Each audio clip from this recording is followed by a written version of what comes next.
ابويا قال لي ما تجيش على قلب حبيب حبك، وما تستقواش على عاشق مات احساسه من هجرك. ليه بيهون عليك حبه ومش شايف عذاب قلبه؟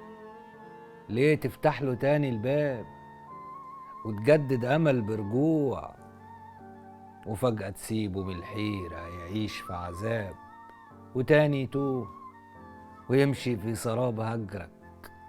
عملك ايه؟ عملك ايه غير انه في يوم حبك وسلم قلبه وحياته فدا قلبك؟ يهون ازاي عليك قلبه؟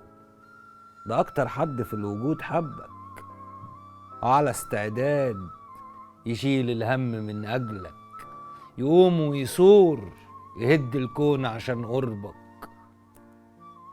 مانيش عايز تكون ويايا بالعافية، طالب فرصة تكون كافية، ما تهربش وتستسهل، سيب الفرصة بينا تكمل، لعله الخير، لعل وجودي دلوقتي يشيل عنك هموم الدنيا ووجعها.